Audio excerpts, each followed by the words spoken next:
So on Tuesday we were able to look at the case 2. This case 2 was for cylindrical symmetry.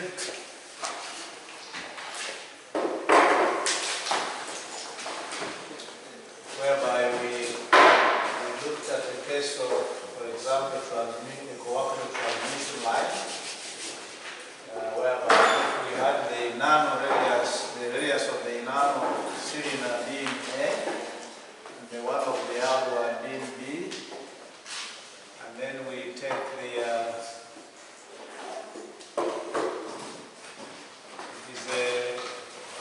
transmission cable, so we are transmitting as far as we could. So we can, in electricity and magnetism, we could use Gauss's law by creating a Gaussian surface between these two, and then apply the integral E and ES being the same as the enclosed charge over the epsilon naught. Now we are using Laplacian's equation in order to find out the potential, because we need the solution of simple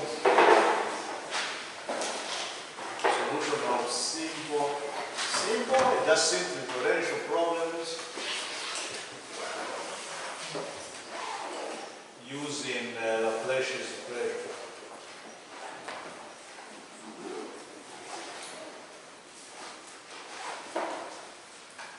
So if we only took for the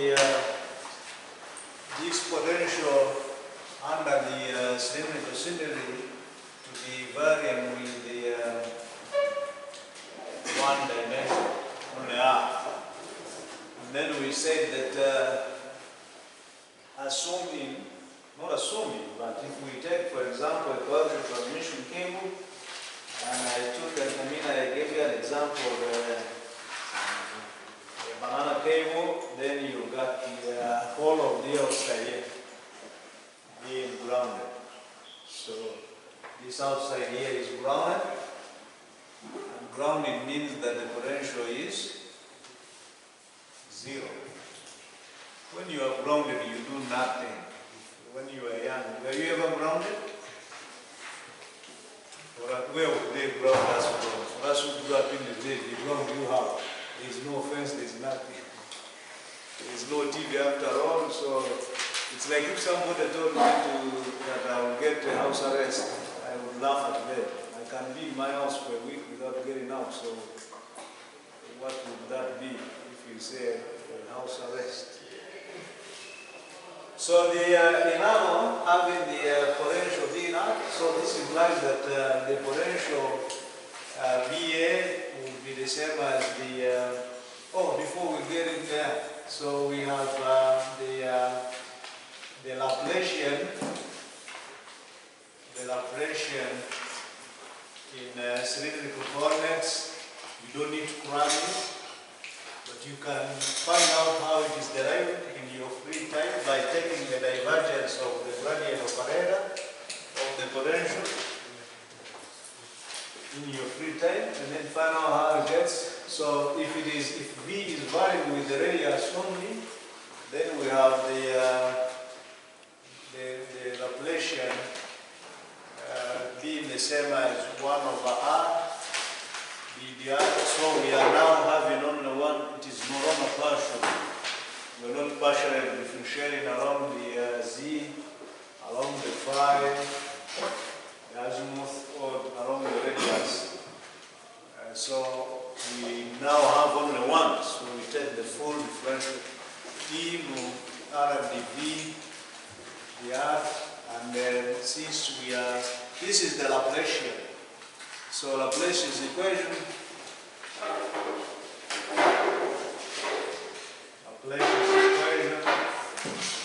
we get it from the Laplacian being equal to 0, then would be 1 over R dr, E mu R dV dr being equal to 0, And we said that if we multiply by R throughout, that's the far we can do before we think of what to do next. So we remain with the R, it's an instruction to differentiate that. We can do away with the instruction by integrating. So that's the reverse of differentiating. And then we got an R dV dr being the same as, you can only get a zero if you differentiate some constant. And then on rearrangement,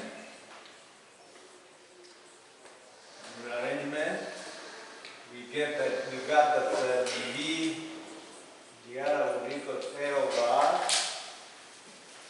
And then integrating on the second round, integrating again,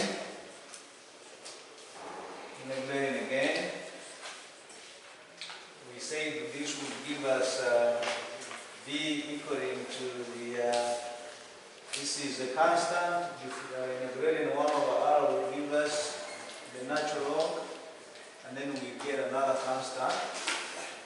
So now we have an expression for the potential, so we can find the constants A and B, and then eventually get the VR, which is equal to L in R plus the constant B.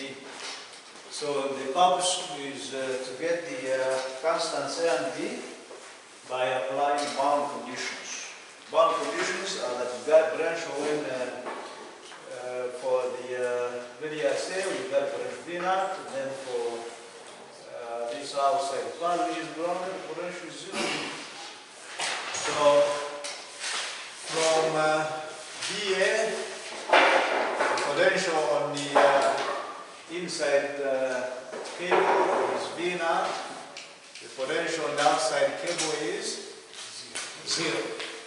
So this would imply that VA is equal to L in A plus B, and 0 is equal to L in B plus. And so subtracting, you will get the, this is V naught, okay? So I avoid repeating myself. So we got the V naught being the same as L in A minus L in B.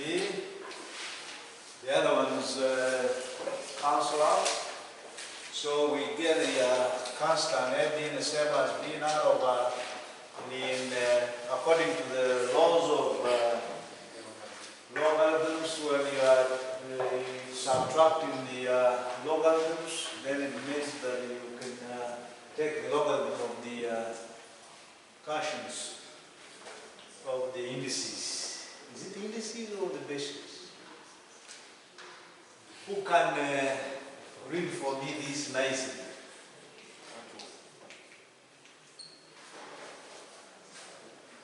I don't want to hear of A, B equals C. Log base of this. B base A equals C. Or you can simply say that C to B is equal to A power C. If you are A over B, and that means from 2, if this is 1, and this is 2, this was 1 minus 2, from equation 1, we got, no, from equation 2, we got B being the same as minus A natural log of B. So this, sorry, B equal to minus natural log of B. So we can get the, we can easily get the constant B. So the constant B would be the same as minus A is V naught over, so this is equal to V naught over natural log B over A, and then we multiply by natural log of B. got the B. There's nothing much we can add on. So thus, our potential VR will be the same, which is the same as A ln R, which A is V naught, ln over ln A over B. Then natural log,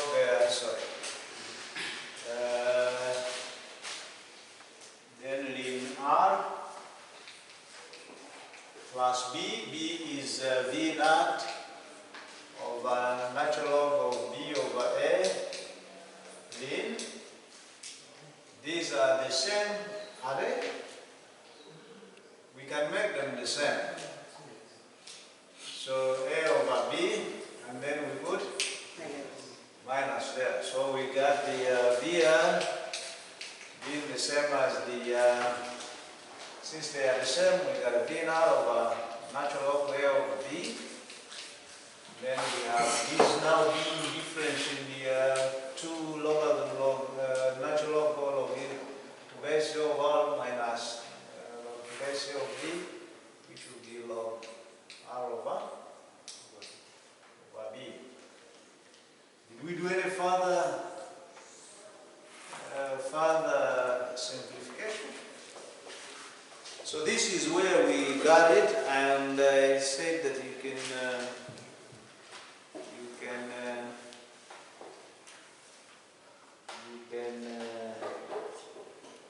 if you reverse them, you get what we have in notes. I said you can find the capacitance. We got the potential. We need the charge if we want to get the capacitance. So the capacitance is the length is the Q over V, and if it is Q over V, we need to find the charge. The charge is gathered from the Gauss's law. Gauss's law states that the integral V dot ds is equal to the enclosed charge, or the total charge within that distribution of charge. So if we have an idea of that, then we can find the electric displacement vector first, after getting the electric displacement vector, which comes from the epsilon E, which E also can be gathered from V as E is equal to minus grad V. So this one here comes from the integral epsilon E dot ds equaling to Q, but E is equal to minus grad. Once we know this, then we can find the charge. And once we got a charge, we got a potential, then we can find the capacitance. So to find the capacitance,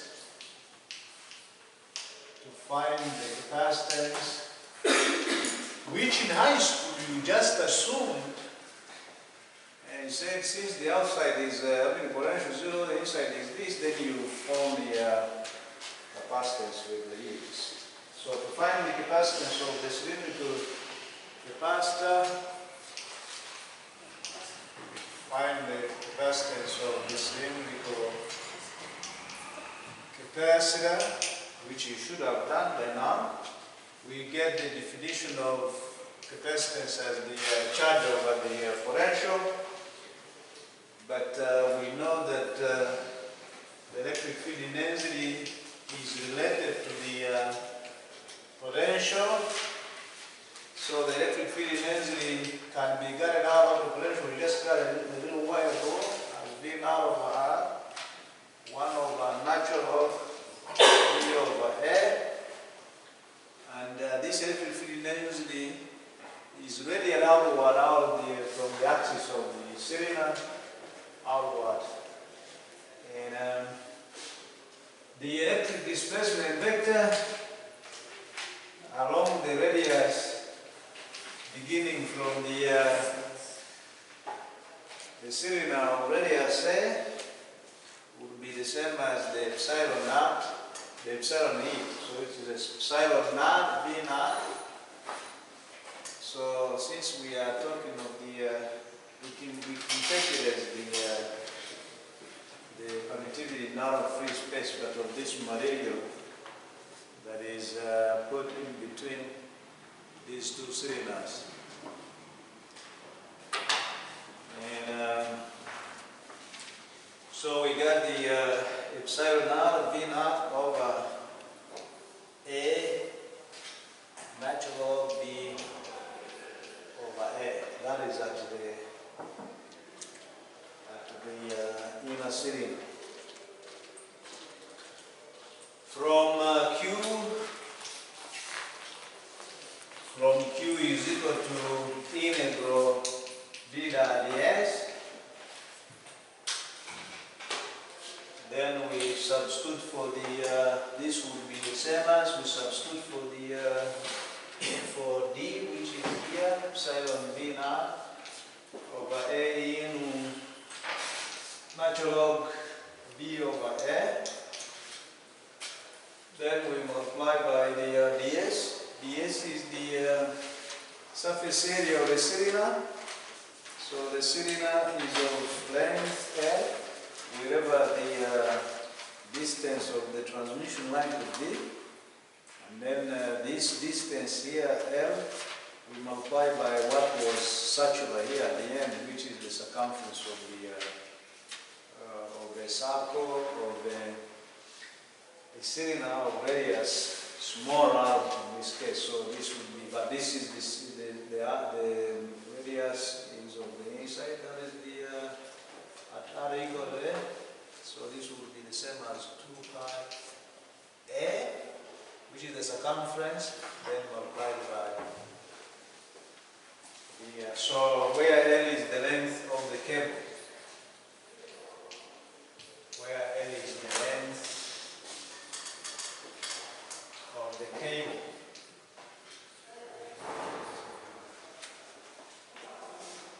I'm assuming I'm repeating myself because I say we do this on your, but I know you are lazy people, so I don't want to take chances, but you can prove me wrong.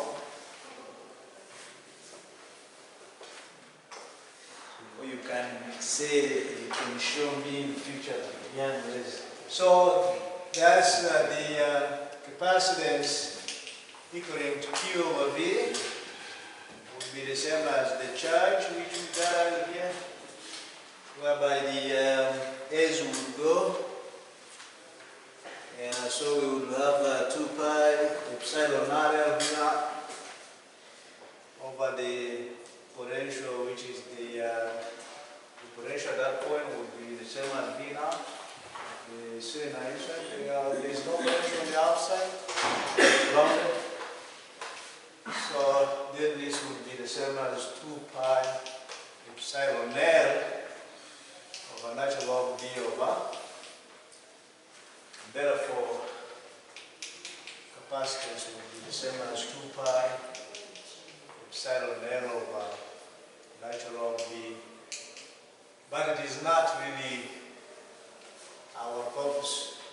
If it is a transmission cable from transmitting power from Karuma or Jagat up to here, who is going to measure that distance or walking around the forest, around the road in a zigzag way? Not zigzag, but not in a straight line. If you're saying that from here to Jinja is 80 kilometers, you would say that's the length of the cable.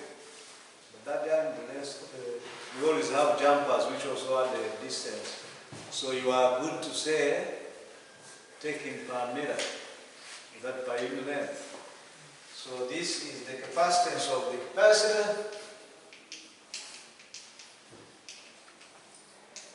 This is the capacitance of the capacitor.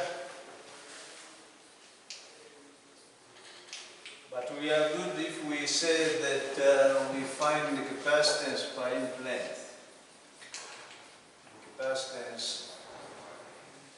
per unit length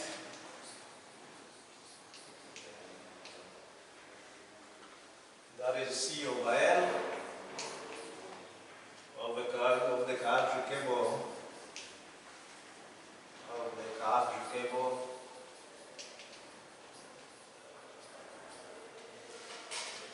is given by C over L equaling 2 pi epsilon over the natural B over L.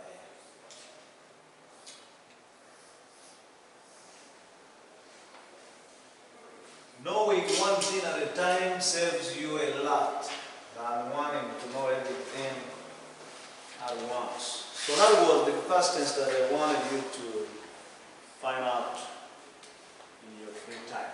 That is case 2, where we can use, so we did this in electricity and magnetism. But the way we did this was to make sure that with our coaxial cable,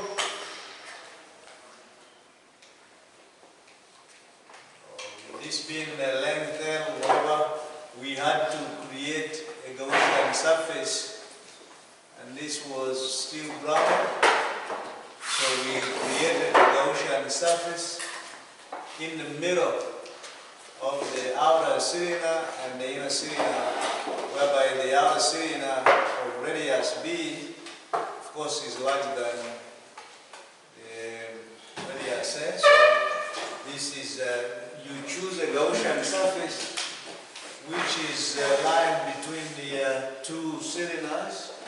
So the radius of the Gaussian surface is less than the radius of the outside cylinder and greater than the radius of the inner cylinder. And then applying Gauss's law, E dot ds is equal to the total charge enclosed over the permittivity of this material here. This is our banana cable, for example. So you have a hole here. When I put the metal, there is this part here in the middle. And in the middle of the inner part and the outer part is the dielectric. This is the dielectric where we have the epsilon. It's not epsilon naught, because there is some dielectric in between them. And from this we did basically find out the charge, the electric field intensity. After the electric field intensity, found out we have the charge, we found the potential. After the potential, we found the capacitance as the charge over the potential, and still got the same stuff. Now this is why I forgave ablation. That at least he tried to make sure that he uses his final equation to get back us to whatever we get. So we are still avoiding problems, making our life easy. At Asian, we took the variation of the potential along one coordinate, x. Now at cylindrical case, we took 1 along the r. And then for this third case, we're going to look at the spherical symmetry. We talk of symmetry because when we were considering the Gaussian surface, looking for the whatever we want to look for, we needed to make sure that our distribution is symmetrical, so that by the time we manage to make a surface which is symmetrical to our distribution, then we can apply Gauss's law, which can only be applied to symmetrical distribution. So case 3, we look at the spherical symmetry. The case where we had a turbo, and now we're going to have an example of the spherical capacitor which consists of two concentric spheres of radius A at a potential B naught and radius B and ground at a potential 0. So consider a case of spherical coordinates. Consider a case of spherical coordinates, but with the potential varying only along the arc, so being the same as VR. The expression for the Laplacian equation in spherical coordinates is one which is so lower, and we don't care about the other parts of the coordinates for the azimuth and the zenith. We are only taking for the radius of the sphere arc. So, using the Laplacian equation,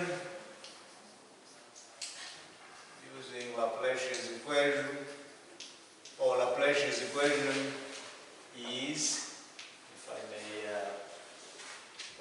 try to spice it up. So Laplacian equation is, now that we are on the one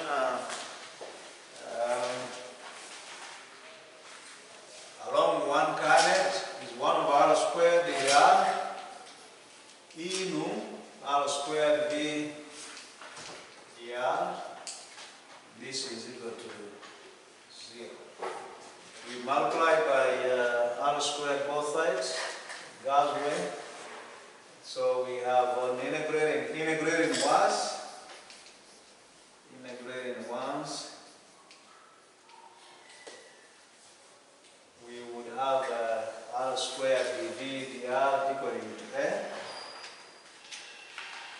R squared dv dr would equal to some constant constant of the integration. No, nothing. No other definition we can give it. It's just a simple constant of integration. And its details can be gathered by taking the boundary conditions, depending on where we are coming from to where we are going. If it is in terms of time, let's say if you're talking of the rate, we normally say if we hadn't moved any distance, if we are at a time t equal to 0, but it doesn't mean that always we start with t equal to 0. So, on rearranging,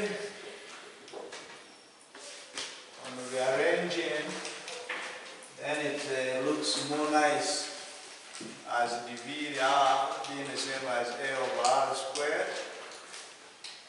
And integrating again yields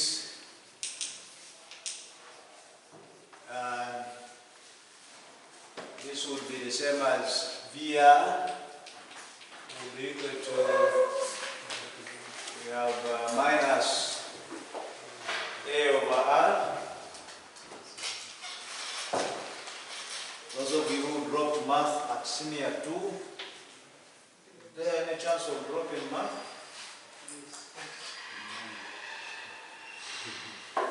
When we are integrating, we have r to the minus 2, we add 1 and divide by the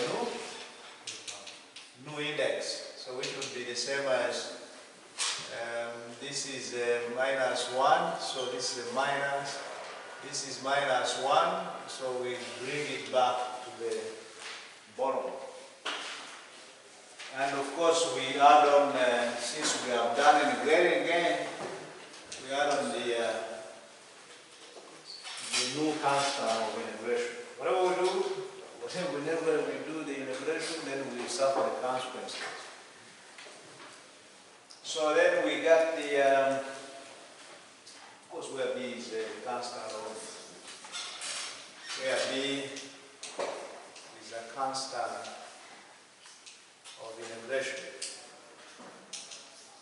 just say is a constant.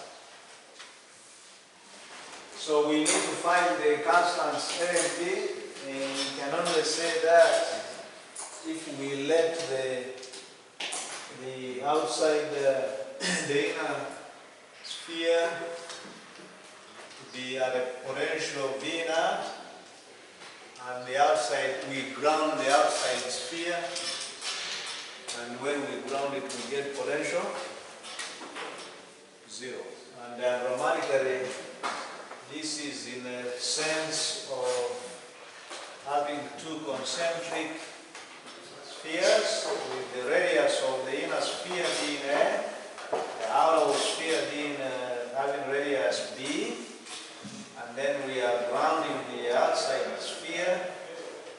We saw the potential is 0 on the outside. The potential is equal to V naught on the inside. These two conditions will help us find the constants A and B. Once we got the constants, then we get the general equation, or we get our equation for the potential. The moment we got a potential, we can find the electric field density from V is equal to minus V. The moment we got the electric field density, because it's related to the electric displacement vector with the conductivity, we can get the charge from Gauss's law. The moment we got a charge, we already have the potential, then we can find the capacitance. It's not that we're supposed to be looking for capacitance, but we're looking at how we can use the the heading is the solution of potential problems by using Laplace's equation. So what? Once you get a potential, so what? So we're looking at one of the ways we can use it to find something that is important beyond just potential in a given circumstance.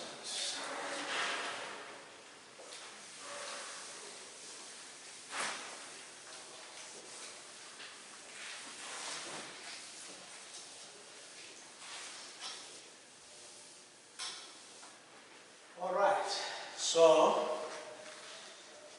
we got this, and once we got this, then we can say that V naught would be the same as the A minus A over A plus B. We can call this equation 1. And then 0 would be the same as minus A over B plus B. So we do the equation 1 minus equation 2,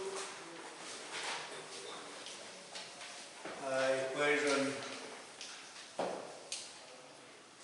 1 minus equation 2 yields, this is called what? Solution of simultaneous equations. So this would imply that so I'm just going to drop down to the potential, and then you can do the stuff on your own. So the potential Pn, once you form the constants A and B, should be equal to the minus P naught of R in 1 over A minus 1 over B minus B over the B in 1 over A minus 1 over B. Or you can write it in a more easy way that the overall potential for this arrangement of the two spheres, which I can say will make a capacitor, will be the same as V naught over the 1 over A minus 1 over B in 1 over R minus 1 over B. We can find the, we got a potential here. So we can find the electric field density. So to get the capacitance, we can obtain, please don't just rush to use minus, minus. So this statement is invalid if I just jump to the potential. Otherwise, it would have been the, once you subtract the 2, then we got a V naught, being the same as the, those two, you subtract them, then you get the other one disappears. So this will be minus A over A, then plus minus A over A plus A over B.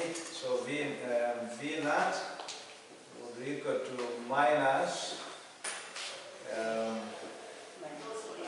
okay, you can say A E mu 1 over B minus 1 over A, and then the A would be equal to, if you want to have this minus here, it would be minus V naught over 1 over A minus 1 over B. Just like it is there. So this is A. B, from this equation 2 here, B is the same as A over B positive.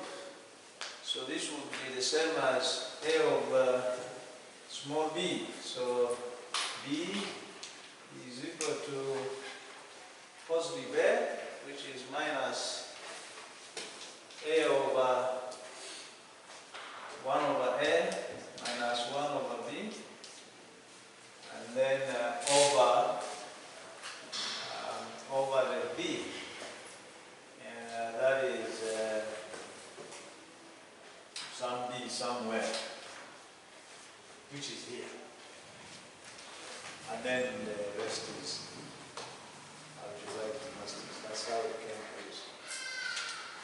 So we can obtain the capacitance. The moment we got a potential, we can obtain the capacitance of a spherical capacitor. Remember, in high school, of course, in electromagnetism, we did the honors by doing using the Gauss's law. In high school, you just drew the shells, these spheres, and then you say if the potential here is 0, and then the potential here is V naught, and then you find the potential here is the same as Q, the charge that is in between these two spheres. This charge was the same as, so the V naught here, the 0, this one here, it was 0. So that was the potential here on the outside. But then we started by saying that the potential on the outside sphere would be the same as Q over 4 pi epsilon, the distance here being 1 over B, and then the charge, the potential here would be the Q over 4 pi epsilon A, and then you want to find out the potential difference, which would be the high potential minus the low potential. The high potential is the inside, is where you got a charge residing. The outside is grounded. But before you talk of the grounding, that would be the same as the Q. Sorry, that would be the same as here. The Q then over then you have 1 over A minus 1 over B. Now the moment you got that, then you find the capacitance as the charge over the potential difference. Scalar. Then you got it. And after getting it, but here we trying to show that we have matured. So we can do anything. We can run around. When you are teaching a young kid probably to jog, you don't make them go in places they will get lost. You pass in the straight line. When they get a opinion with the geographer of the place, then you let them off the hook, go until when they come back. So the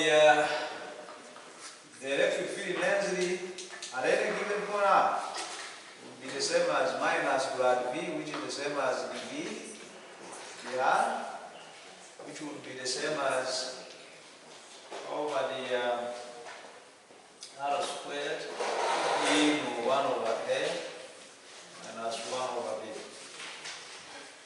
Any problem? Yes. The expression for VR, when you substitute in the A, the first expression had negative A over R, but then when you put in the A, you still maintain the negative, and yet already we have A here coming out as negative V naught. This is Benon.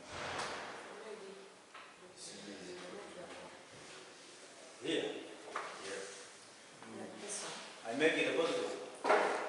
No, here, when we use A as negative V naught over 1 over A. This one. Yes, so when we transfer it into the expression of VR, there was already another negative. So it's like having negative, negative. So the negative cancels off for the first term.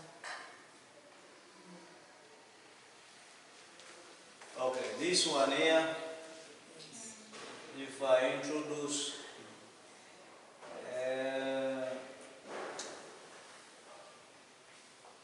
I'm trying to understand where the problem is. So you want me to make that a positive? Okay.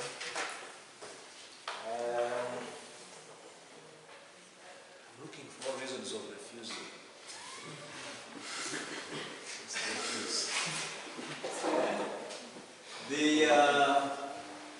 I don't know whether you take keen interest in the 1 over A minus 1 over B, but you okay with this? Yes. Okay, so if you're okay with that, then we put it there. Where do we put it? We put it in our general one here. When we put it here, it remains a minus. But when we put the when we arrange the 1 over A minus 1 over B, we are getting the okay. If you say it is a positive, I have no problem.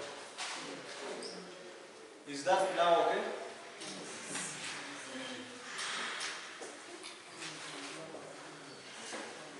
Freedom. At the end of the day, you must derive it and it must flow.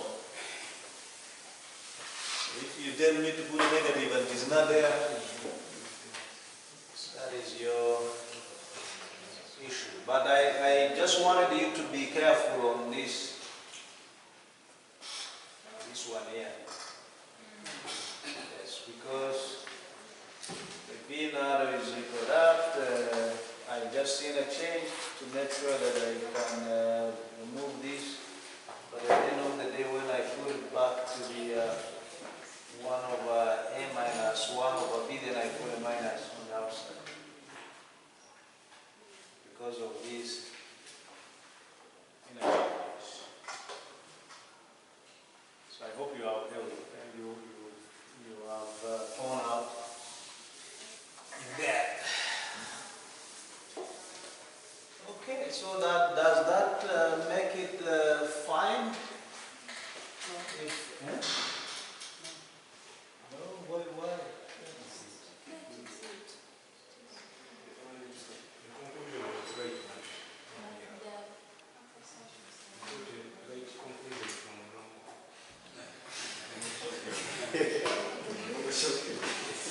The moment I put this on the outside, I put it on the outside and then I remain with 1 over R, which is positive, and then minus 1 over B, which is negative. So I think it doesn't make, we are out of the problems. You know how to slow me down when you feel like I'm hurry. So then we got the electric field energy as this, and once we got this as the electric field energy, the electric displacement vector at the at R equal to A would be the same as epsilon this. So this would be epsilon E, and this would be the same as just adding the epsilon or epsilon B naught over the R squared E nu 1 over A minus 1 over B. And the charge that we shall require comes from the electric displacement vector by applying the Gauss's law. So it will be the same as integrating over the enclosure in which each charge is formed. Then the electric displacement vector at R equal to A ds, which will be same as this is at R equal to A, implying that the charge Q will be the same as we put it here. And so we just multiply by the surface. What is the surface area of a sphere?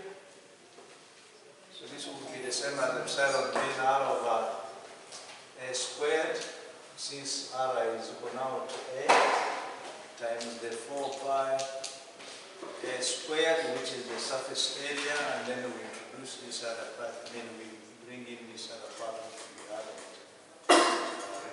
which is 1 over A minus 1 over B.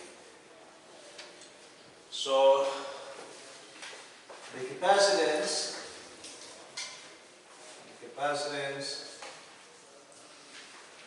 will be equal to C will be equal to Q over B, which is equal to this charge. And then of course this will be over V naught, because the only existing potential around this vicinity is the V naught. The outside one is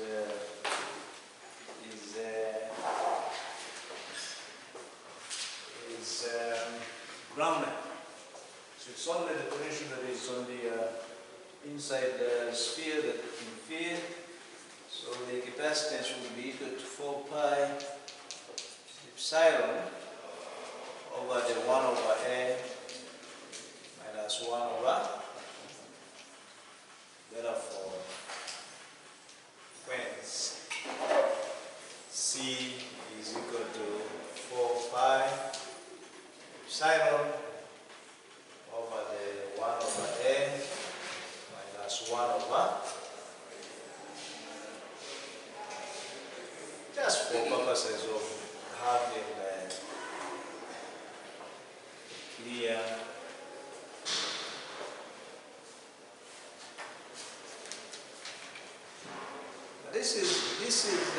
this has been just to make our life comfortable. We are using the chronology from simple to complex. So we start by looking at one coordinate x for the cartesian. Then we look at the one coordinate y for the cylindrical and the spherical. So how about generally, if we were to consider everything, how the hell would we survive? Pardon? We did again. Good. So we better enjoy the whole stuff. So the general case, we got a case 1 along the x, case 2 along the r for the cylindrical, case 3 along the r for the spherical. Now the general case.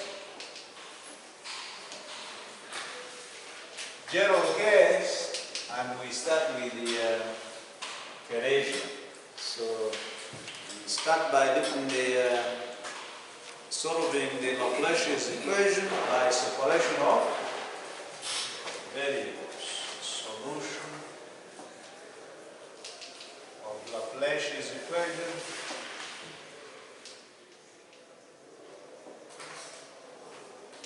by separation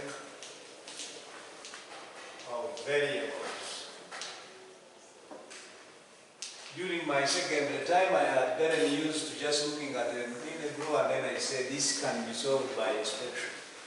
So you take a look and you say the other one down looks like the differential of the other one, so now we can say this is the same as natural log of the denominator. Then you look at another one and you say this can be solved by separation of variables. That comes in when you have chopped a bunch of numbers. That when you look, it looks similar to what you have seen before. But if you are a type who just looks at the thing and you appreciate it, it is solvable. Then you move on to other things, you go on WhatsApp. When you come and take a look again, you say, oh, these steps are affordable. The day now you are the one to do it, you are like, but how?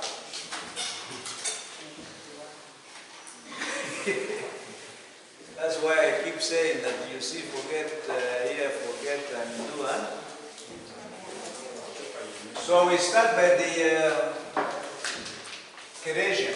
So we start with Cartesian, general case of Cartesian, coordinates. And we know that in Cartesian coordinates, we can consider the Laplacian equation and look for a solution of this Laplacian equation, which is grad squared v, or the divergence of the gradient operator of the scalar v equal to 0, and it can be of the form. So assuming it is of the form, once we have solved it all, that the potential V will be equal to Vx, Yy, and so how do you write this pose Z? The two types of Z's. So you tell me which one we're going to use in this class. Then these are small ones. The capital, That's the one. we have this one here, and huge. So the two small ones, which one do you want us to be writing? This other one, first one, or That's the one. the first two? Okay, so then the Z, and then Z. So assuming that the solution in Cartesian coordinates, the solution to the Laplacian equation is a potential problem of our potential problem, gives us a potential Vbx, Yy, and Zz. So we want to look at the how do we separate our variables x, y, z, and then be able to look for this potential if this was the solution. So we can substitute our potential, this potential here, and see whether it satisfies the Laplacian equation. Because if this is the solution, then V substituted in the Laplacian should be able to give us 0. If it satisfies the equation.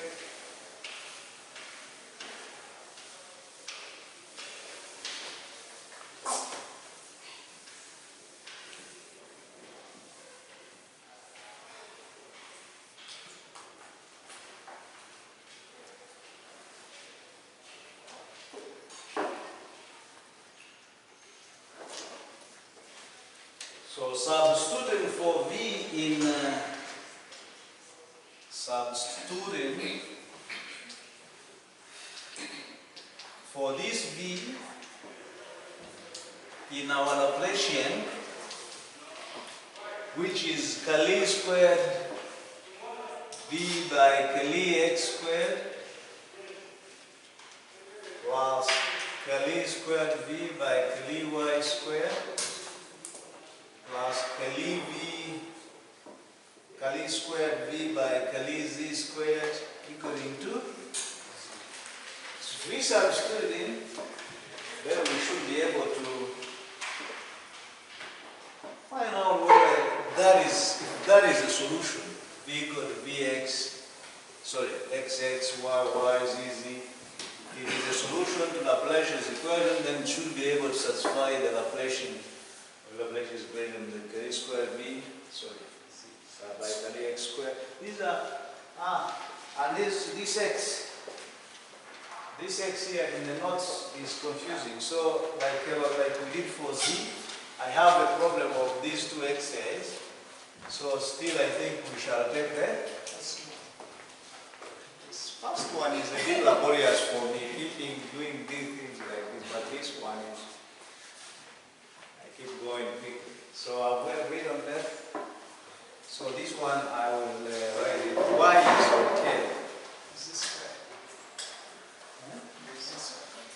Is this Z square? squared.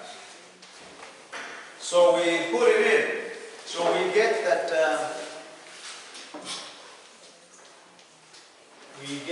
so when we put in the, when we differentiate with respect to x squared of our v being the same as, you are not telling me that I'm saying vx, this is supposed to be xx.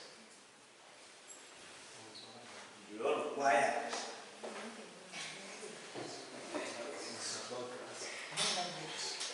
You don't have to ask. You should be telling me, not asking me again. Because I've been singing XX.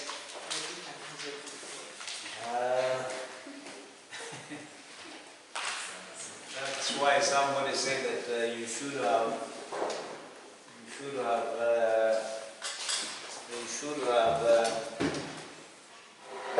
started us to teach the new curriculum, the lower second curriculum. They should have started with us so that we know what is going on, and then go down to the actual consumers of it. So we get when we partially differentiate that twice.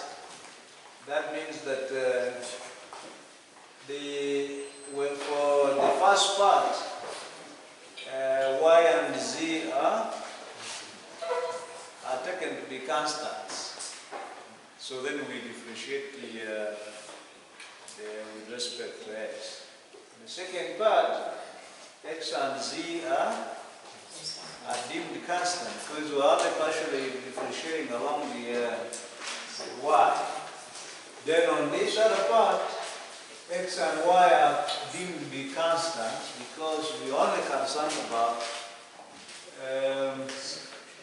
this other part. So we get the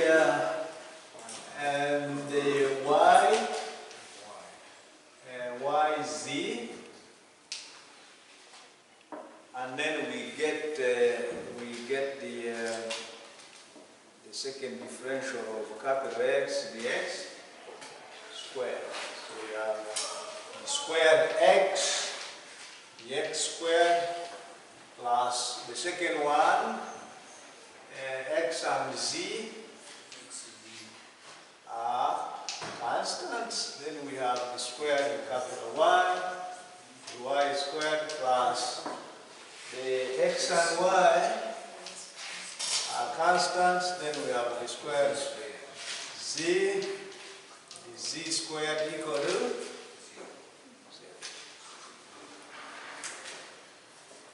What if we now divide by the potential route x, y, z? So dividing route by x, y, z, dividing by capital X, Y, Z route, we get divided by x, y, z, we remain with x, the squared capital X, the x squared, divided by x, y, z, we remain with y. Okay, 1 over x. This is 1 over x. What do Africans like? Can't you be nice and say, I think, oh, this is that. So 1 over, pardon? Me, I'm enjoying. I was watching to enjoy right a little bit fast because we are getting behind. Yes, but I have no problem. I've taken so much time trying to explain stuff. Now I can learn as much as 1. Plus 1 over z, the squared y over dz. This is the squared z over dz. which is equal to? So, hallelujah, now we got each of the sections of the equations looking alike, and we have comfortably implemented the separation of the variables. We got everything at the first one in x, second one y, and the last one in z. Now, for this to be equal to 0, we can actually be smart and say that we set 1 over x, the squared x, the x squared, to equal to some constant c1.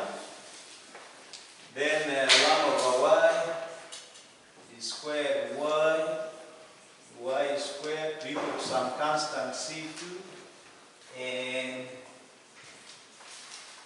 1 over z, the squared capital Z, the z squared equal to. And if we have made these second order differential equations, and we have set them in constants C1, C2, C3, if their sum gotta be 0, then these constants, their sum also equal to 0. So if we can know these constants, then we would be as good as comfortable. We would have solved this general equation. And any other problem that can be related to this, then we can solve it using the same trick. So where definitely, since they are summed up and getting 0, where C1 plus C2 plus C3 would give us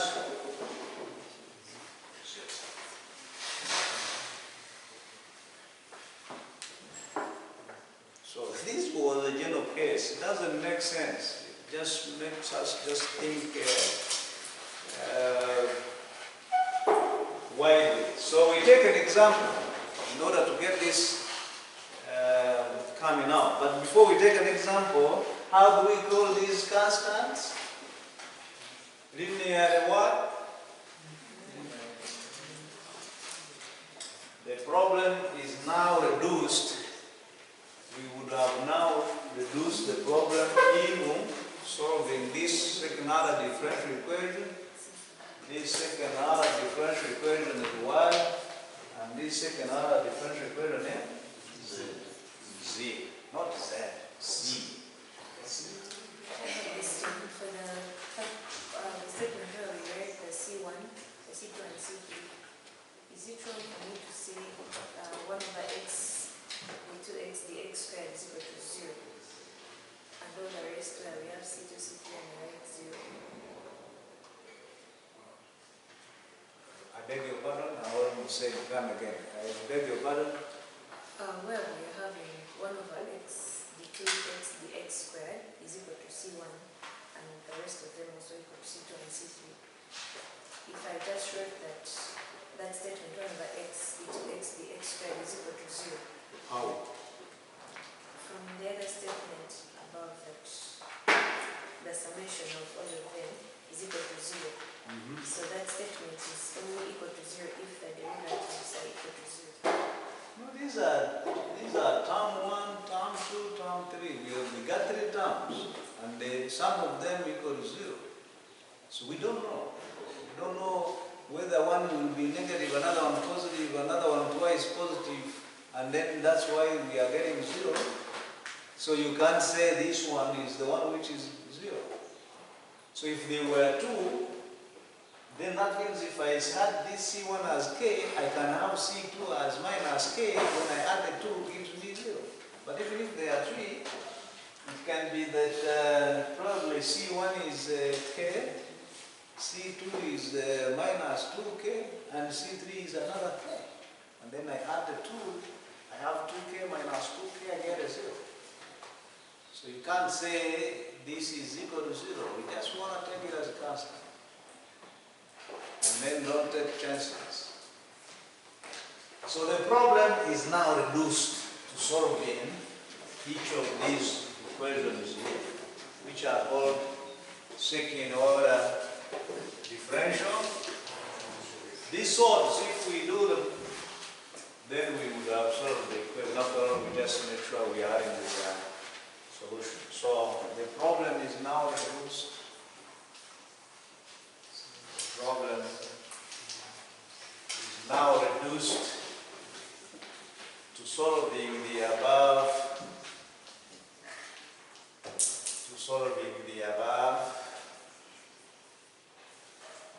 Three.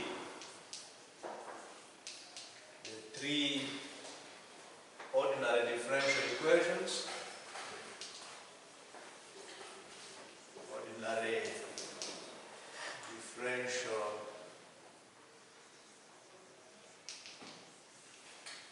equations. And we subject the sum,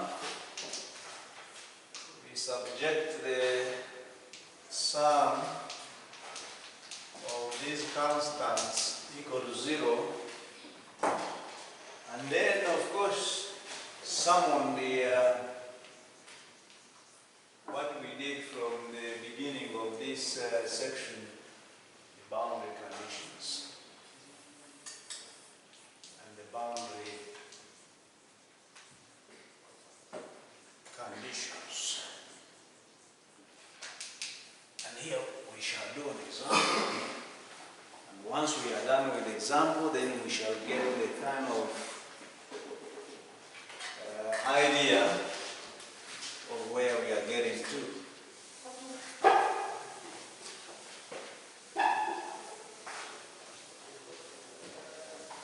Don't see me chopping, and they're like, yeah, it's choppable. You gotta chop yourself. You gotta chop through yourself. Just enjoy my chopping.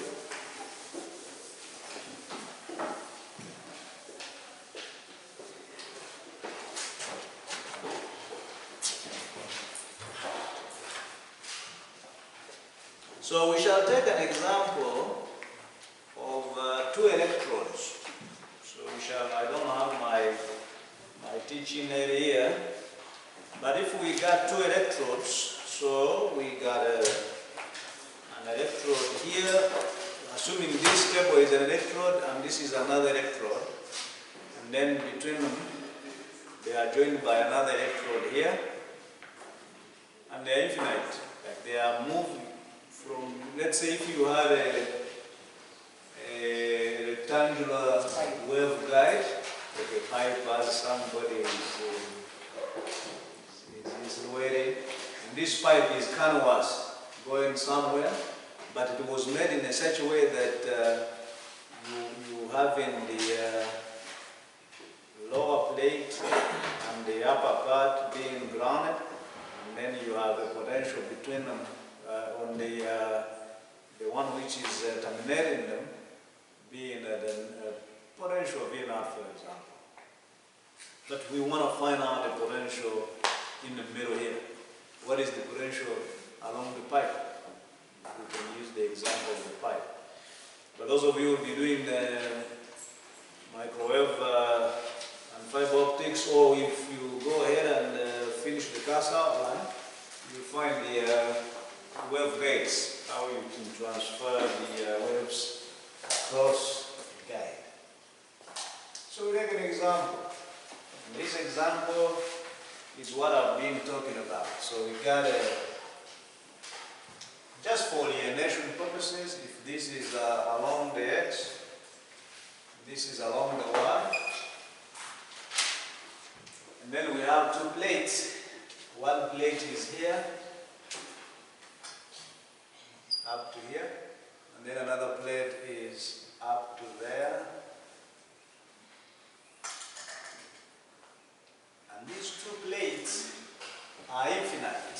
So I will draw these going this way, going that way, going that way, and I will use this for showing the concept of infinite. It can go as far as possible. this other one also going infinity. So being terminated by another one, so I will get this one which is terminating them. Is that the right place to pull, or I just put this one around here? Assuming it is I will put it like here. So we have the one which is terminating them. Oh, my art is it's not arting. My art is not arting.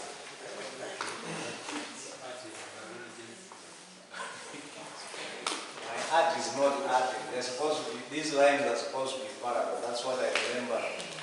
The senior one fine art lesson. In primary I was drawing fine art as I wish. When I reached secondary, they brought an art teacher. So now we started drawing things according to perspective and then terminologies. Me, I used to draw as I wish. So this is, and then we got this. I just wanted to make sure that where they are terminating, this is also infinite. So does that make sense? Somehow, I just want to make sure that there's that perspective of continuity. I don't know how you guys do it. For me, I want to make sure it looks nice. So I'll extend this one here, around here.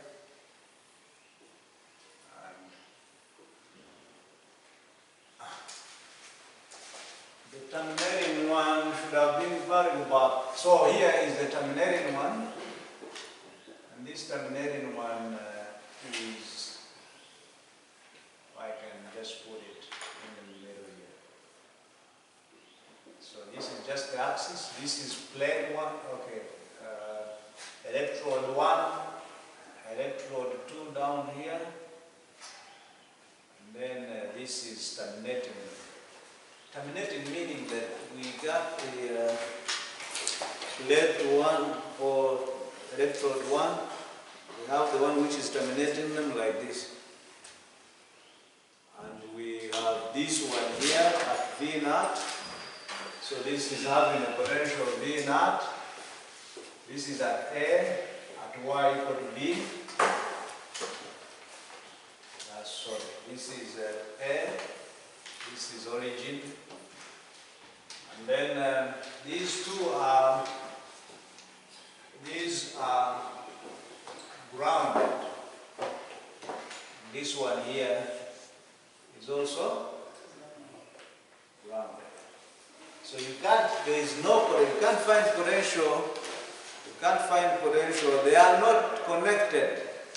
So some of you will say, but if they are terminated by this one with V naught, how do you maintain V naught when the top one is grounded and the bottom one is grounded? They are not connected. They are terminated, not connected. There is an insulator, an insulation in between them, where it is sitting. This one, which is terminating them, is comfortably sitting on it, but not connected. So you got the bottom one being grounded, the top one being grounded, this one which is separating them, being at a potential V, and we want to find the potential in between them. Here, in between them, in the middle here, we want to find the potential. The moment we got that potential, then we can know whether. Remember, our target is about the Maxwell's when we are our telecommunication basis. So we're working towards that. And so if we can maintain the potential across this whole thing, then we can transfer information using that potential. Because whenever you have a potential, you can have electric field density. Whenever you have electric field density, then you have the power of the electromagnetic wave. Because an electromagnetic wave has both E and D or H. So the moment we have potential, we have electric field density. The moment we have electric field density,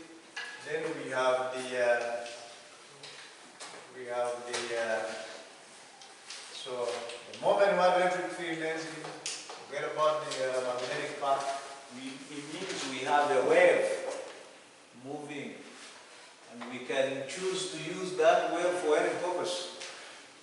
That if we first put here the information, then change it into an electrical signal and make it go along as an electrical signal, and then decode it when we reach the other side and make it parallel for what we want to use it for. When you are listening to your earphones, it's just a wire. It's having the current in it. But whatever came from the phone reaches your ears, now makes the diaphragm of your headset to vibrate, and then you start, they see you just shaking your head. But all along in the wire, it was just an electrical signal. How that electric signal is interpreted is another matter altogether. But at least it has been able to be transported from the phone or whatever other gadget you are using up to the.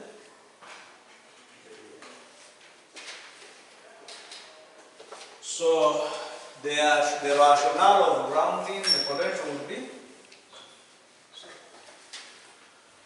So, do we have potential varying along the z? Because if this is x, this is y, this is z. Do we have potential varying along the z?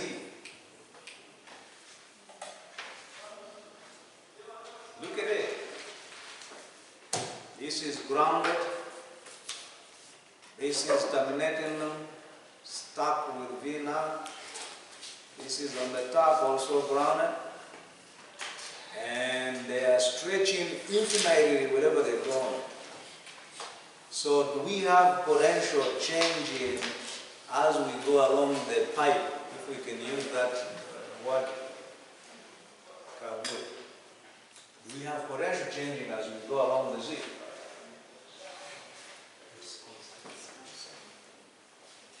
It's constant. But we got a potential. Because this is V naught here, we have some potential varying along here. We have some potential which will be varying along here. So that means we in our Cartesian coordinate equation, we remain with how many variables? But before I make your life hard, let me complete what the question is about for the example. Find the electric potential. Find the electric potential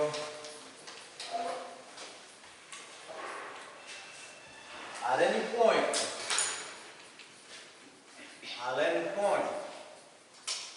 This potential is only varying along the x and y. That's what I wanted you to understand. As you move, assuming this is the make your eyes erase this other wall. So one of the electrodes is this top ceiling, which is grounded. The floor is grounded.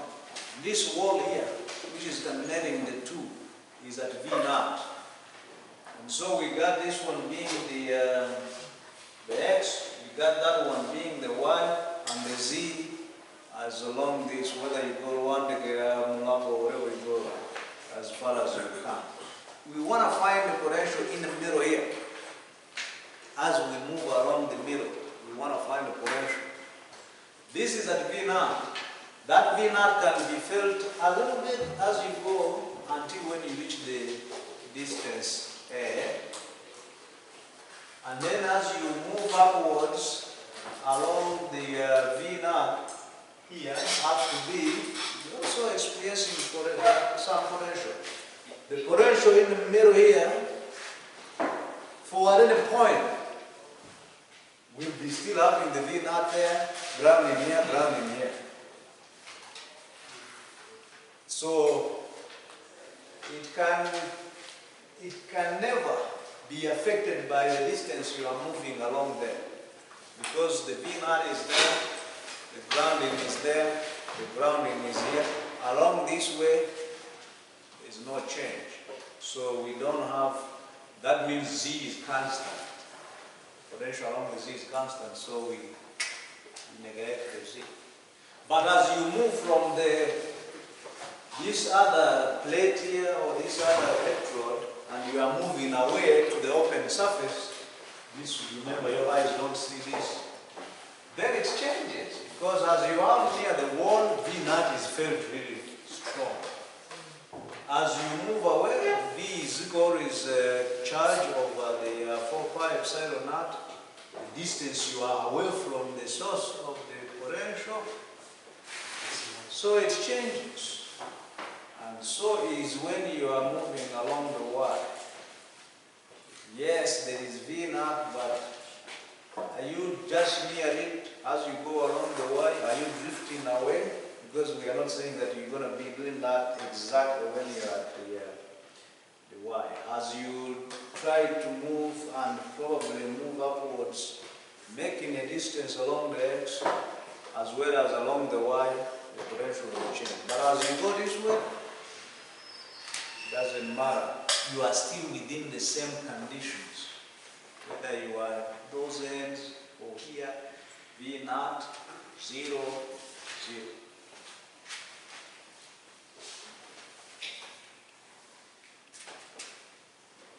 So we want to find the potential Vxy between two grounded. I'm just writing what I've been talking about. Between two grounded. Grounded means this grounding here. Between two grounded semi-infinite. Of course, there's nothing infinite. They are well infinite. Parallel electrodes terminated by plane electrode. Terminated by a plane electrode.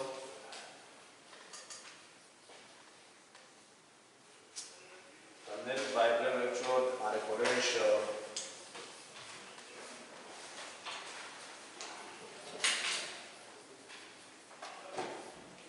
V naught.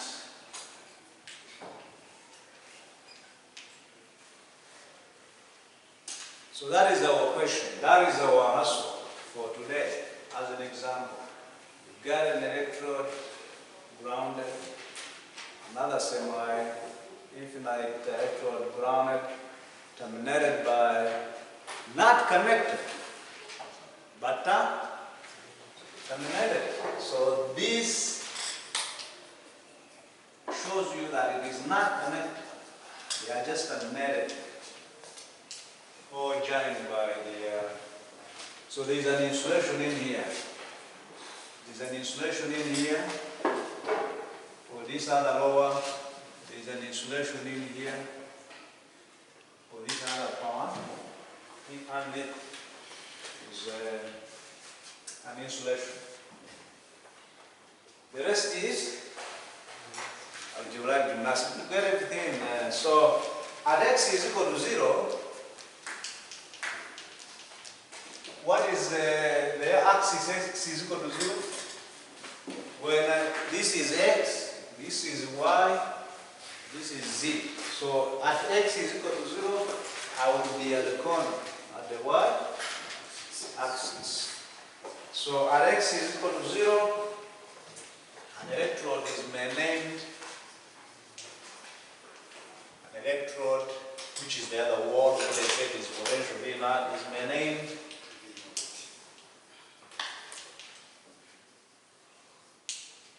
at a potential V naught. We are just now interpreting the question.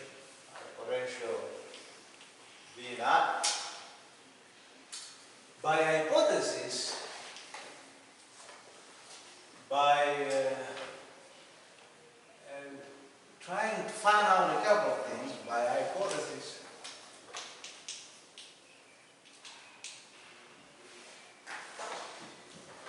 then our potential is only varying with xy. Our potential is varying with xy. So this implies that the other general case, we don't have the constant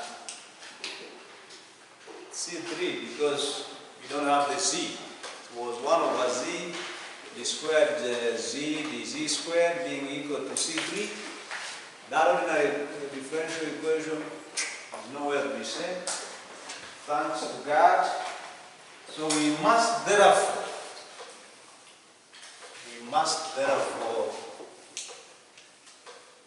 with ease now solve the differential equations,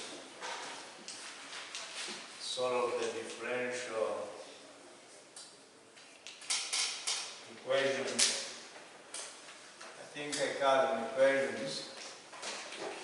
And these are that 1 over x, the squared x, the x squared equaling to, so we have the squared x, the x squared minus k squared x equal to 0, and then the squared y, the y squared minus, so the other one is minus, so this will be plus k squared y equal to 0. This is the equation. Don't be scared. The issue is that our equations, the two equations, were supposed to be 1 over x, the squared x, the x squared is equal to c1. So assuming this c1 is k squared, then the other one would be the same as minus k squared. So that c1 plus c2 gives you 0. And then the arrangement of multiplying by x both sides and bringing it towards this so that it becomes a perfect differential equation. So this one will be plus y equal to, this is how we came up with these two equations. And then we now start recalling what we covered in mathematical methods in physics, where we have put k squared for c1 here. In these two, where we have put k squared for c1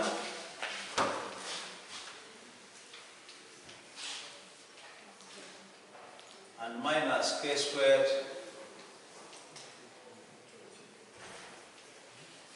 for c2. Since the linear independence it dictates that c1 plus c2 will equal to 0. So the rest that I'm going to write, I have no idea.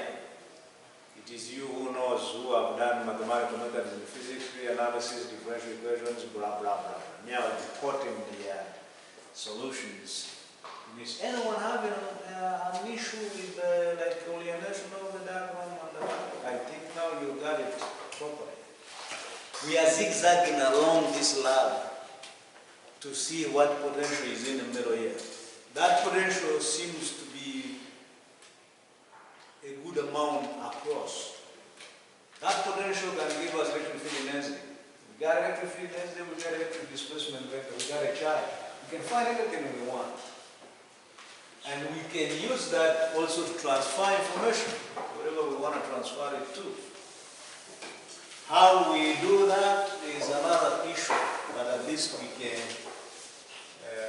use this as a basis to innovate a few things. And I want you to remember when we reach the section of Maxwell's equations, so that we realize how people took advantage.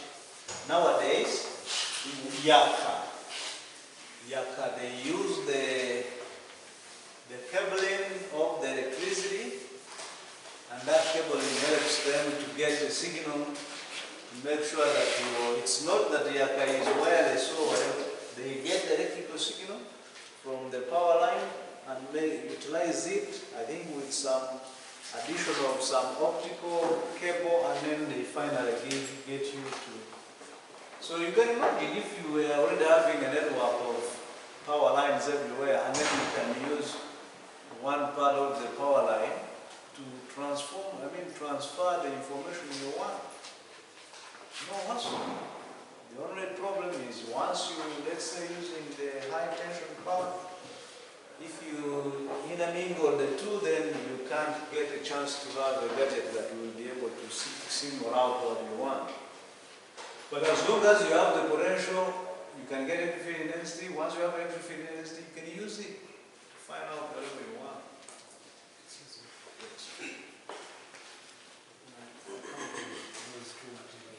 Like you want to complain that I interchange them or what? Is it after I would like to know whether I can interchange by say that negative k squared is equal to C1? As long as when you add them, they give you zero. It's a k, it's a constant.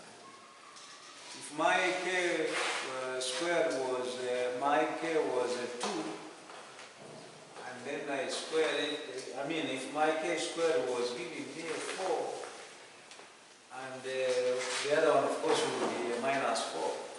If the reverse was 2, still they will give me a 0 when I add them up.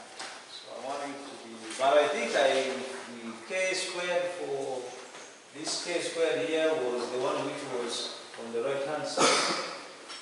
It matches the negative here when you see it here. So it's still, and then k minus k squared here when it was this side, and this was 1 over y, it was minus k squared. So the statement is solid. Much as when you look at these two, you think this is supposed to be being reversed because they are the same positive, this is minus, no? 1 over x, the square x, the x squared was equal to C1, which C1 now is k squared when you put this other one to this side down positive.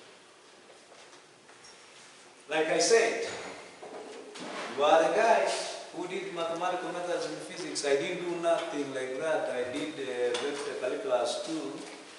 So the solution of these equations, for example, the solution of the equation in y, the solution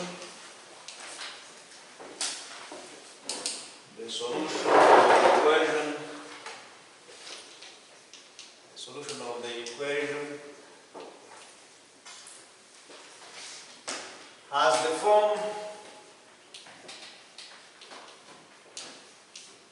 form y is equal to a sine ky plus b cos ky. This is for the y equation. This is equation 3. I just want to be sure, yes, that is 1, 2, 3. So this is equation 3.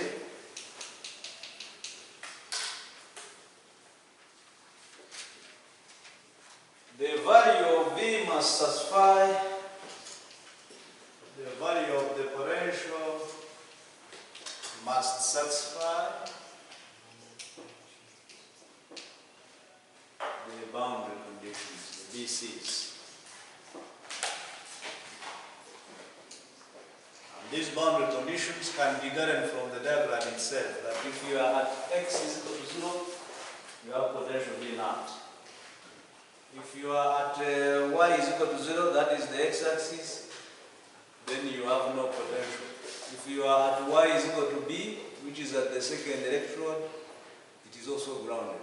So it is also equal to 0. If you are going up to z, we even forgot about it. But if you go this far away and you go beyond a, then you don't feel anything. You'll be moving away from the V naught, so you reach a point where you are not feeling anything. So V, you got no potential where you are grounded. The grounding is at the bottom here. The plate here at the bottom, at the origin, which is the y equal to 0, that is the x-axis. And then it is also at y equal to b, where we have the potential being 0.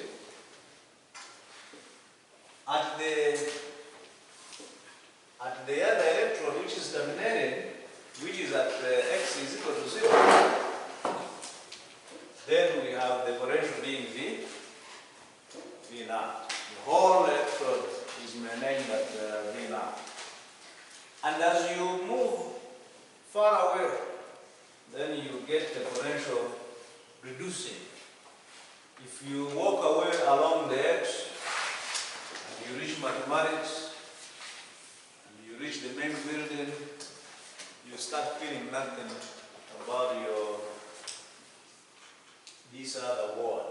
The more you move away from your parents, the more you become a nuisance because you think no one is seeing. True or false? True. You go benching or you go visit your boyfriend and you say, I can't sleep here. But if you are home, you pretend that you are a good guy. You even come early. So you don't feel any potential when you move far away from the parent. Until when you get the side effects. And then you say, I can explain.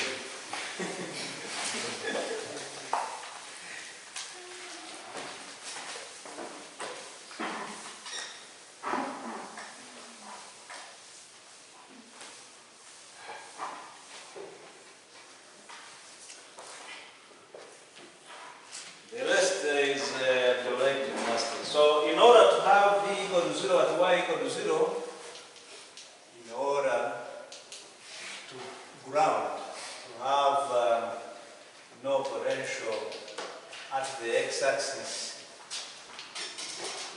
that is the lowest plate, this ground here, the floor, we must have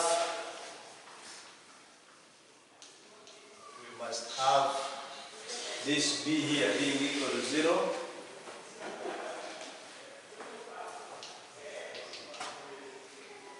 And for V equal to 0,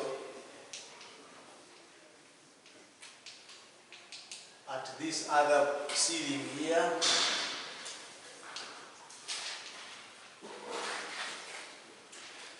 we must have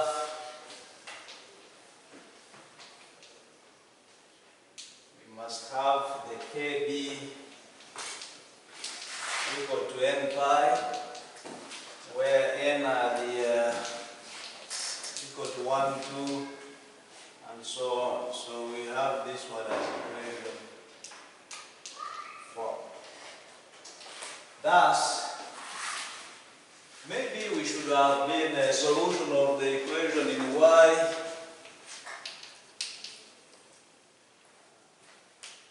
is of the form, has the form. Just to make sure, because if I say just equation, then it doesn't. Unless if there was a number that I did not like, either equation, there was no other number. So we say equation in y, because that is a solution of the squared y, the y squared minus, plus k squared y equal to 0. So thus, the solution of this equation in y would be the same as a sine n pi over by, and of course we still have the n being 1, 2, and so forth. Oh, this should have been the equation 4. The value n equal to 0, the value n equal to 0, you are looking at the potential which is created by what creates the potential? What makes you feel the potential? The electric field. So the value n equal to 0 must be omitted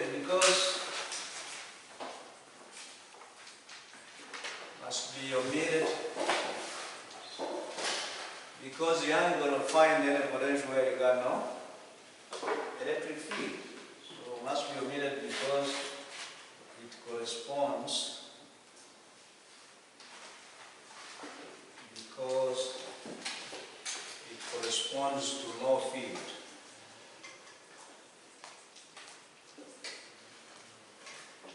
It corresponds to zero field. And you cannot expect potential where you got no. So that's why we are saying n equal to 1, 2, 3, etc.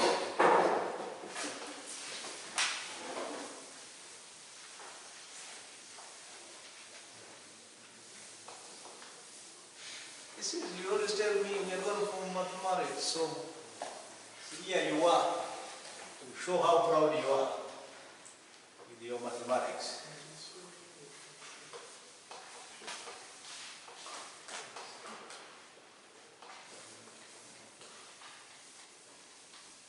Next time I should choose mathematical methods in physics. I would love to chop these numbers in mathematical methods in physics. These ones and those of the electronics.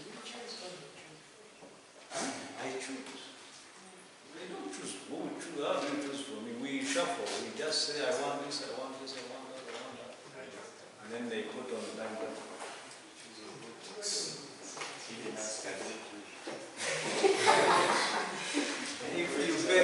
If you are on private, you can choose. If you are on government, then we choose for you. We give you the core. But do you choose? You can choose elective you want.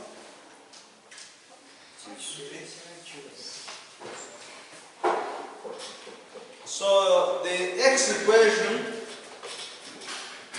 that was for the y equation we found that. So the x equation, maybe so I should be able to say that the solution of y equation, maybe to make sure that I remember this, has the form. So the x equation, which was number 1, the x equation 1 has the form, or is now. So we have the k. K is the same as n pi over b. So we would have the squared x, the x squared, minus k squared, which is n pi over b squared, and then x equal to 0. This one, anyone, any mathematician, okay, any mathematics enthusiastic fellow to tell us what the solution of this is? What is x? Find me. What is the solution of this ordinary differential equation, second order differential equation? X equals to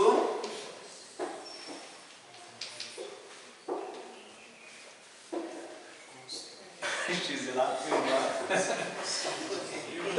Haven't you done all the differential equations 1 and 2? No. Okay, I'm sure differential equations 1 you chopped this. So what is the solution of this differential equation? You can use G and H constants, then you tell me the rest of the bit. Equals to B exponential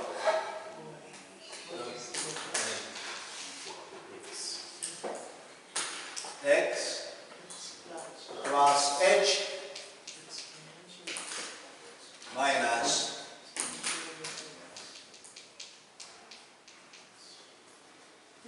so where B and H, where B and H are any constants, but we don't say any constants, we use some nice word. Arbitrary constants of integration.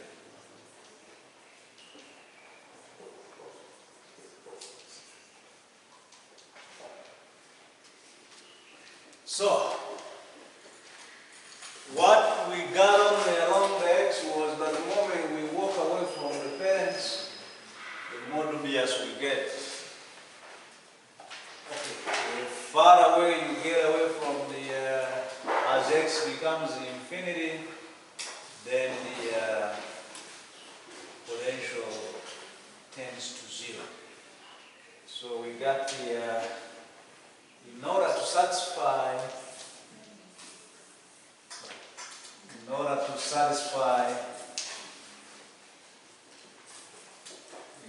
satisfy the condition that the potential tends to zero as the x tends to infinity in mind. And you are reading, revising for this, the mind, the brain will also be spinning. And you just see stars. So the area you orient your mind and really understand how this all is getting on, the better. Yeah, I'm listening. I've seen your fireman, I've seen your hand, just trying to make sure that I pass. Is it a problem of attention span? Is it that, because I don't want to mention things of another course, but you reach a point and you're like, I am taking nothing no more, so let me just be playing for the rest of the minutes happening. It's just and then with the accomplice, friend I think was saying, no, it doesn't go that way, try this way. It's fine. Arbitrary means that it's not that you can't say it is 2 or 4 or 5 or 20. It can be any value for some given range. But Google on your phone. She doesn't have a phone. There's no internet.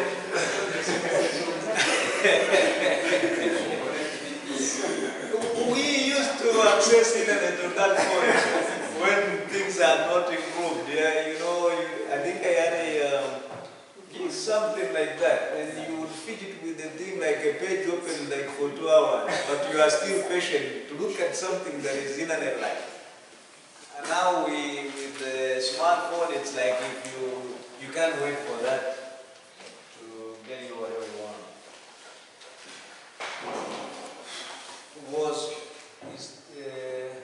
Was that just your question to ask me about the mirror? I use mirror for, this is my 100th time maybe speaking about it. Or you just wanted to slow me down? G must be, this G here, G must be 0. That is, we are saying that G must be equal to 0.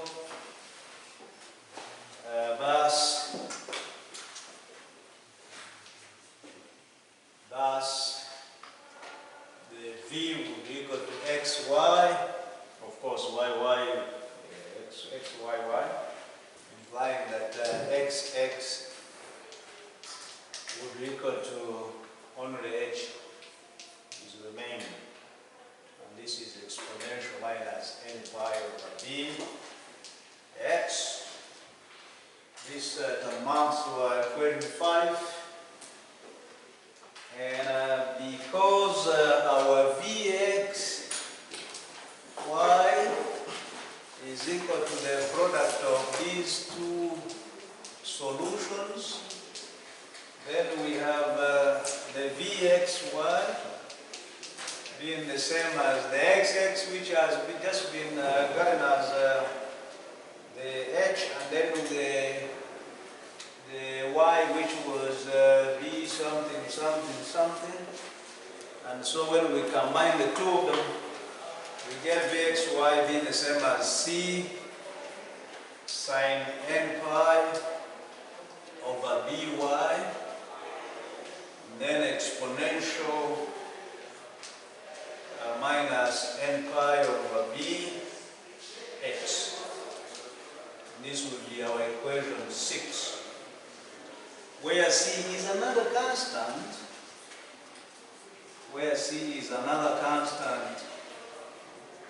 that relates the b, the h, and if so the solution of this equation 6 here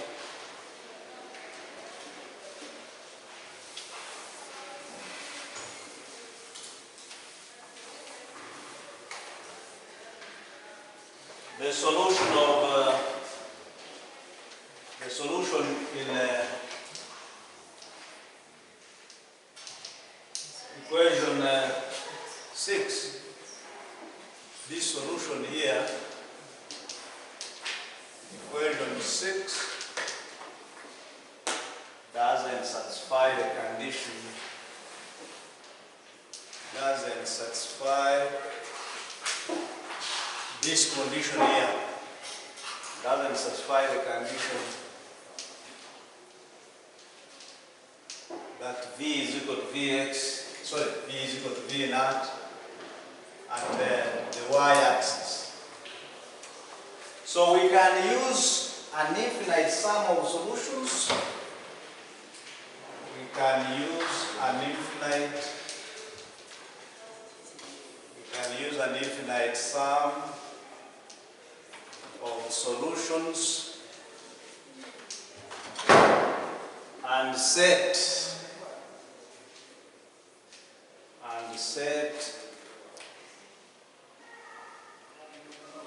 the potential of Vxy to be the same as summation as n equal to 1 up to a number of field lines, then Cn exponential minus n pi over Vx sine n pi over V y. This one becomes equation 7. To evaluate these coefficients, to evaluate the C's, to evaluate the coefficients Cn, we use the boundary conditions. We use the boundary conditions.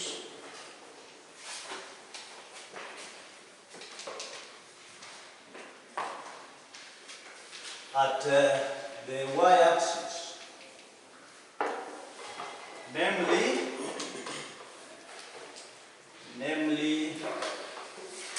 that when x is 0, then we got a V naught because the whole potential along that is V naught, which would be now the summation as from the first field line, Cn sine n pi over V y. This gives us equation 8, which is a very nice equation in our mathematics. And this nice equation is in form of a series. And this is what we call the Fourier series. So the expansion on the right-hand side, the other side, the expansion on the right-hand side, the expansion on the right-hand side is called Fourier series.